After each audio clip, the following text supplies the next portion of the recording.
Aldo Abraham, Andrés Cardenal, a ambos, insisto, gracias por estar para entender un poquito más de la economía que viene. Y a propósito de eso, disparo la misma pregunta para ambos y vamos a contestar por, no quiero decir por importancia, porque los dos son importantes, pero por edad tampoco, porque no vamos a evidenciar que el más viejo soy yo. A ver, ¿cuán cerca o cuán lejos estamos del pretendido segundo semestre que el gobierno, se puso como presión, ¿no? Para que la economía comience a surgir de alguna u otra manera? Bueno, a ver, me parece que es importante ver qué es lo que cada uno entiende por segundo semestre, ¿no? Me parece que evidentemente sí es cierto que va a empezar a bajar la inflación. Ya se ven, por supuesto la gente esto no lo siente en el supermercado, pero sí me parece que hay señales que empiezan a indicar que la inflación empieza a bajar. Una de las principales medidas que tomó el gobierno para bajar la inflación es reducir la cantidad de oferta monetaria. Esto, se calcula que tarda entre 6 y 12 meses en tener un efecto. Entonces, evidentemente sí va a empezar a bajar la inflación. Vamos a seguir siendo un país con inflación muy alta, pero eso va a empezar a mejorar. La actividad económica es un poco más difícil. Los datos muestran que todavía sigue cayendo. Sin embargo, no te olvides que a partir del segundo semestre tenés los aumentos de sueldo, el aguinaldo, va a volver a empezar, la obra pública. El gobierno frenó mucha obra pública que estaba, por decirlo así, floja de papeles o que no era muy transparente. Esto va a volver a arrancar. Entonces yo espero que sí haya claramente una mejora en los niveles de inflación y una estabilización por lo menos en los niveles de actividad. Después esto no va a ser una fiesta económica ni mucho menos, ¿no? Pymes, porque el tema pymes quedó como a un lado en el momento en que la ley antidespidos se termina sancionando la versión del Frente para la Victoria y no la de Massa, que incluía algún capítulo para la promoción de las pymes. Entonces quedó como ahí en la nebulosa, si bien hay gente que ya está trabajando para tratar de generar algún tipo de, insisto, promoción, beneficio. ¿Cómo ven el tema de las pymes? ¿Es realmente importante que de alguna manera inyectarle algún mecanismo para que puedan funcionar y seguir manteniendo el plantel de empleo que tienen y sumarle más empleo? Yo te diría, es importante que lo que se vaya a hacer se haga bien.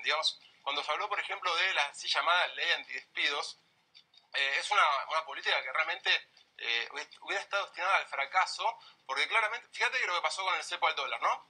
Vos cuando querés cerrar la puerta de salida, en realidad cerraste la puerta de entrada. Cuando el empresario dice, yo no puedo despedir, bueno, no voy a contratar, no puedo contratar.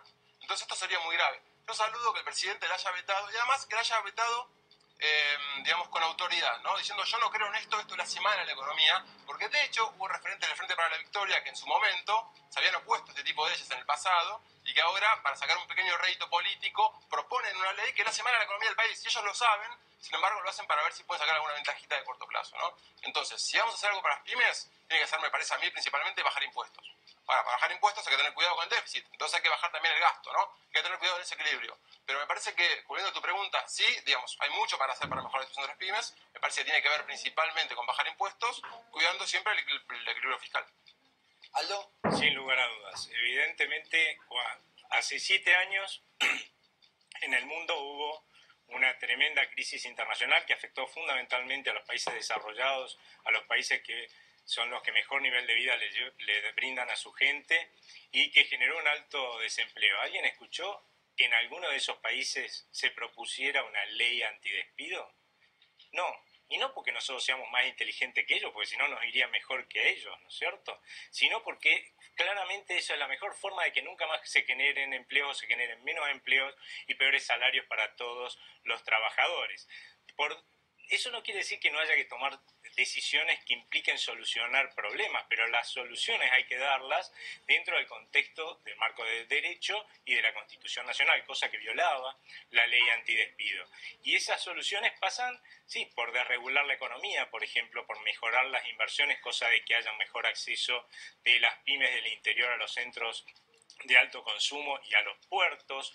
También pasa por bajarle los impuestos. No es casualidad que en la Argentina las pymes se eternicen como pymes, simplemente se eternizan como pymes porque cuanto más crecen más las aprietan y más las exprimen, entonces no se animan a agrandar su negocio. Es cierto que el tema de las reglas del juego claras siempre son más atractivas y generan más confianza en un país. Ahora, vamos a suponer que las condiciones están dadas, de hecho el gobierno está haciendo mucho esfuerzo para que eso se dé.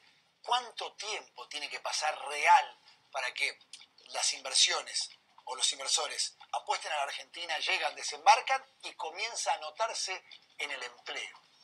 Mira, me parece que lo importante es la dirección de cambio. Por si vos empezás a hacer las cosas bien, las cosas empiezan a mejorar. Y es muy diferente para la gente vivir en un país donde cada vez hay más y mejor empleo a vivir en un país donde la cosa está estancada o empeorando. Volviendo a la pregunta anterior, ¿no? Cuando hablamos de pobreza, evidentemente hay mucha pobreza en Argentina y hay desnutrición infantil, esto no descubrimos nada, esto es real.